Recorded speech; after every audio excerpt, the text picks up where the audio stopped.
बिस्मिल्लाहिर्रहमानिर्रहीम। Dear viewers, Rana Suhail अपने programme global pulse के साथ हाजिर खिदमत। आज का प्रोग्राम का आगाज हम करते हैं अरशद नदीम। बहुत सारी मुबारक, ढेरों मुबारक अरशद नदीम को, पूरी पाकिस्तान की कौम को, अरशद नदीम की फैमिली को, अरशद नदीम के उन वालिदैन को जिन्होंने अपने बहुत मुश्किल हालात के अंदर अपने बेटे को पाला, उनको कंटिन्यू रखा। पाकिस्तान के अंदर जिस तरह के हालात हैं, इस तरह के हालात के अंदर ज़ाहिर है एक प्लेयर को अपने किट की भी ज़रूरत होती है, जूतों की भी ज़रूरत होती है, डाइट की भी ज़रूरत होती है, मैदान की भी ज़रूरत होती है और उन हथियारों की भी ज़रूरत होती है उस जंगजू जवान को जिसके साथ उसने जंग में हिस्सा लेना होता है। तो अरशद नदीम के पास तो वो नेज़ा जो फेंकते हैं हाथ के साथ, दूर नेज़ा फेंकने का जो मुकाबला होता है पाकिस्तान के अंदर, अव्वल तो इस तरह के छोटे जो खेल है इन्हें छोटा खेल समझा जाता है। खेल कोई भी छोटा नहीं होता है, लेकिन उनकी देखने वाले, सरपरस्ती करने वाले उसको छोटा बड़ा कर देते हैं। जिस तरह के क्रिकेट को बहुत कम लोग जानते थे, अब भी बहुत कम दुनिया में खेला जाता है, लेकिन जब पॉपुलर हुआ, सरपरस्ती मिली उनको अपने मुल्कों की या अपने उन अदारों की, तो वो बहुत पॉपुलर हो गए। तो पाकिस्तान के अंदर हॉकी भी इसी तरह है। पाकिस्तान हॉकी भी खेलता रहा बड़ा। पाकिस्तान की स्क्वाश अनबीटन रही है। जहांगीर खान, जान शेर खान और वो पूरा ख़ानदान, किस तरह उन्होंने खिदमत की गेम्स की। अब ये जब नाइल के अंदर आए हैं अरशद नदीम, तो अरशद नदीम को एक बार फिर बहुत मुबारकबाद। और ये मुबारकबाद खुदा जाने क्या हो गया हमारे लोगों को कि यहाँ पर भी उन्होंने तकाबली जायज़ा लेना शुरू कर दिया, कंपैरिजन शुरू कर दिया। वो जी खान के मुकाबले में, तो भाई वो खान के मुकाबले में नहीं आया भाई, ओलंपिक्स के अंदर खेलने गया। आप हर चीज़ को अपने लिए चैलेंज क्यों बना लेते हैं भाई। ये जो मेरे हैं ना जी पीटीआई के कुछ दोस्त अहबाब, जिनका वो, उनकी मैं क्या कह रहा हूँ, उनकी ज़हनी सतह पे मैं रोना ही रो सकता हूँ और क्या कर सकता हूँ कि एक गेम है उसको उसके साथ मिला रहे हैं। एक आदमी यहाँ टोरंटो के अंदर, जहाँ पे हम लोग समझते हैं या आप लोग समझते हैं यहाँ पर सारे पढ़े लिखे आए हुए हैं, थोड़ा सा मुंह टेढ़ा करके इंग्लिश बोल रहे हैं तो बड़े वेल मैनर्ड, सिविलाइज, कल्चर्ड हो जाते हैं। नहीं, वो पता मुझे फ़ोन पे क्या कह रहा था आदमी, ओ जी सुहेल साहब छोड़ो भाई, वो जीत गया तो क्या हो गया, अब हमें सब ने खप डाली हुई है। मैंने कहा यार ये खुशी की बात है, बड़ी मुश्किल से खुशी मिलती है पाकिस्तानियों को, तो सेलिब्रेट तो करने दो, क्या हो गया। और नहीं जी नहीं, वो कौन सा ऐसा कप जीत के ले आया, मेडल ये ना छोटा Jaya, would you believe, repeat कर रहा हूँ कि छोटा जहा मेडल ये ना, वो कड़ा कप जीत के आ गया। यार खुदा के वास्ते भाई, किस तरह की बातें कर रहे हो, मेडल कप ही होता है भाई। तो वो जो कप लेके आए थे ना खान साहब, तो काबिल जायजा नहीं है। वो 11 12 13 14 बंदों की टीम थी, 11 बंदे अंदर खेल रहे थे, उनको रिप्लेसमेंट बैठी हुई थी, सारा कुछ था, सबकी जॉइंट एफर्ट थी।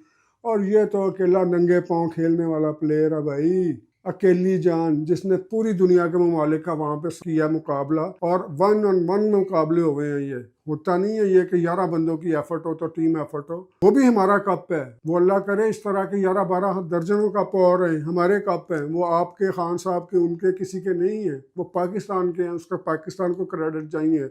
अरशद नदीम का क्रेडिट है कि वो खेले हैं, और वो कप किसका है, वो मेडल किसका, पाकिस्तान का है। खुदा के लिए इन चीज़ों में ना पड़े, अपने प्लेयर्स को डिस्प्यूटेड ना करें। हर चीज़ में आप सियासत गुजर देते हैं, यहाँ पर सियासत का क्या काम था। और ऊपर से अगर क्या हुआ जी, अगर उसने इतना कह दिया, जो हुकूमत कह रही है, ठीक है, जिस तरह PSL के अंदर हमारे प्लेयर्स ऊपर आए और PSL को या क्रिकेट को रिवाइव किया नजम सेठी ने आकर पाकिस्तान क्रिकेट बोर्ड के अंदर। अब ये कहना कि जनाब वो PSL से लड़का आया था तो वो ये करके वो ये बन गया, वो आज स्टार बना हुआ है, तो भी उसको क्रेडिट तो देना जहां से वो आया था। उस माँ को क्रेडिट दे, उस बाप को क्रेडिट दे, उस टीचर को क्रेडिट दे, उस कोच को क्रेडिट दे, उस ग्राउंड को क्रेडिट दे, उस क्राउड को क्रेडिट दे। आप अपने अलावा किसी को क्रेडिट ही नहीं देना चाहते।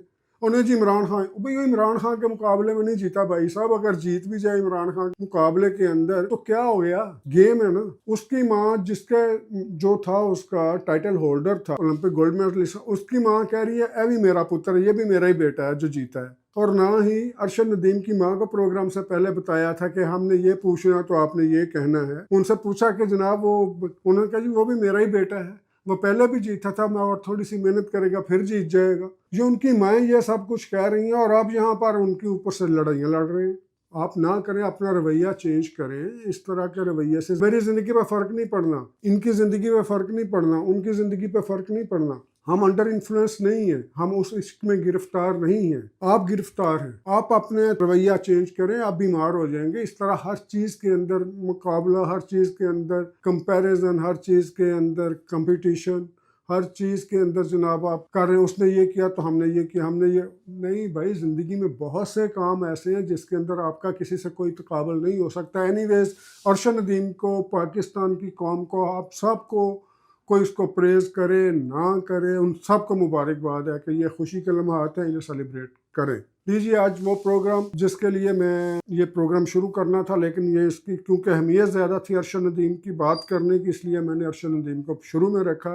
लीजिए अब मैं दूसरी बात करता हूँ। जी बहुत से लोग पूछते हैं जी ये इसका क्या मसला है, ये सुप्रीम कोर्ट ने फैसला दिया 8 जजेस वाला और 2 जजेस का नोट आ गया। तो इस सिलसिले में आपको छोटा सा वाकया बताऊंगा। ये रिमार्क्स हैं, कमेंट्स हैं, ये एक वाकया है जो लाहौर हाई कोर्ट की रिपोर्टिंग के अंदर हमने देखा। मैंने, मेरे दूसरे दोस्त अहबाब जो लाहौर हाई कोर्ट की रिपोर्टिंग करते हैं, तो इसका एक और भी वाकया से रिलेटेड, वो जो सदारती इलेक्शन के लिए एप्लीकेशंस आई थी, तो वो एप्लीकेशंस के अंदर के मैंने भी सदर बनना बड़े अजीब-ओ-गरीब दरख्वास्तें डाल दी थी कि मैंने भी सदर बनना, मुझे इलेक्शन लड़ने दिया जाए, मुझे क्यों रोका गया है। तो वो केस की समाअत से पहले ना, तो वहाँ पर एक पटिशन आई, एक यंग लॉयर थे, वो यंग लॉयर ने उनकी केस कॉल हुआ, तो पटिशन के अंदर मलक कयूम साहब जज थे, जस्टिस मलक कयूम साहब, आप जानते हैं, सब जानते हैं, बहुत कॉम्पिटेंट आदमी थे। उनके बड़े हवाले हैं लाहौर हाई कोर्ट के अंदर या अदलिया के अंदर, उनके बड़े फैसले हैं। तो उनके पास केस आया, मलक कयूम साहब ने वो पटिशन जो थी वो यूं करके पढ़नी शुरू कर दी, क्योंकि जजेस मोस्टली केसेस घर से पढ़ के भी आते हैं। पढ़ने के बाद कहने लगे कि जेंटलमैन आप नए नए वकील हैं। उन्होंने कहा जी मैं नया वकील हूँ,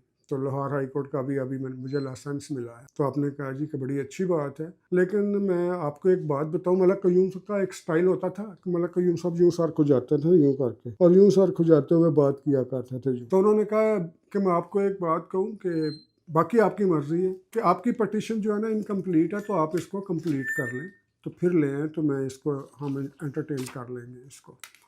तो बात वो जो करने लगा हूँ वो ये थी, आप भी सुनिए। उन्होंने कहा कि बात ये है कि जब आप पटिशन करते हैं ना, प्रेयर करते हैं, दरख्वास्त करते हैं, तो दुआ करते हैं, दुआ करते वक्त सुनिए गौर से। उन्होंने कहा जी आपकी पटिशन इनकम्प्लीट है, आपने सब कुछ इसमें नहीं मांगा। मलक कयूम साहब का ना वो अपने स्टाइल के अंदर यूँ सर खुजाते हुए उन्होंने कहा ये इनकम्प्लीट है, तो इसको कम्प्लीट करके लाएँ, तो हम फिर इसको देख लेते हैं।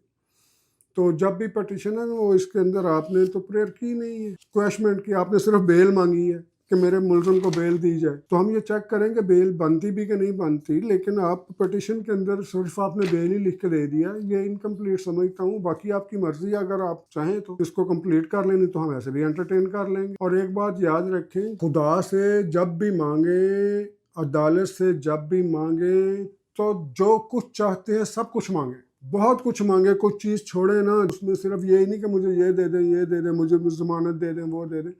जब भी मांगना, अब मांगे, खुले दिल से मांगे। अब अदालत का फैसला वो आपको दे या ना दे, वो बनता है कि नहीं बनता, लेकिन आप लाजमी मांगे। अदालत और खुदा में ये फ़र्क है, खुदा से भी आप मांगे, खुल के मांगे और दिल खोल के। जब आप नहीं मांग के कंजूसी करते हैं, ना किया करें, खुदा से मांगे दिल खोल कर। खुदा और अदालत में ये फ़र्क है कि खुदा से अगर आप मांगना कुछ भूल भी जाएं, ना भी मांगे, तो खुदा फिर भी आपको दे देता है। मगर अदालत उस वक्त तक आपको वो चीज़ नहीं देती जब तक आप अदालत से वो नहीं मांगेंगे। जस्टिस मलक कयूम के ये अल्फाज हैं कि अदालत और खुदा में ये फ़र्क है, खुदा वो भी दे देता है जो आप नहीं मांगते, मगर अदालत सिर्फ वो देती है जो आप मांगते हैं।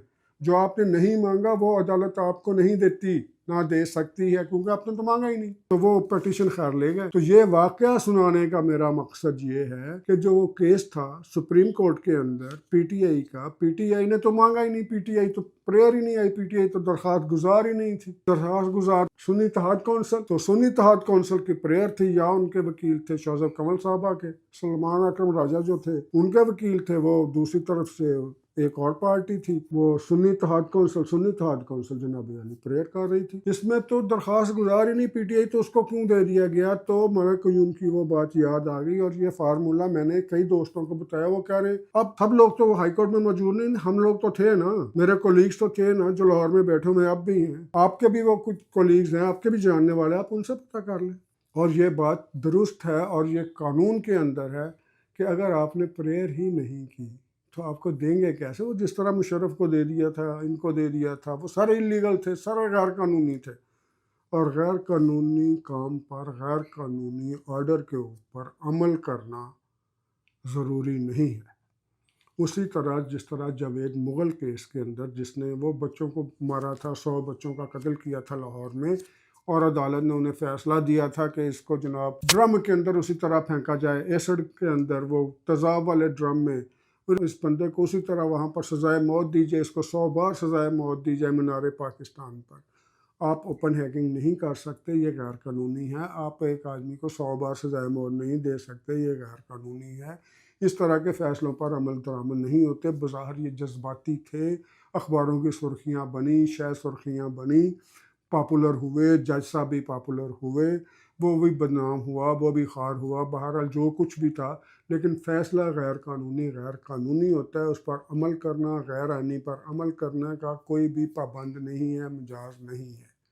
तो मैं ये बात कर रहा था कि जो सुप्रीम कोर्ट ने दिया है वो बिना मांगे दिया है, बिना मांगे वो चीज़ नहीं दे सकते, बिना मांगे सिर्फ खुदा दे सकता है। इसके साथ ही इजाज़त दीजिए। अल्लाह हाफ़िज़।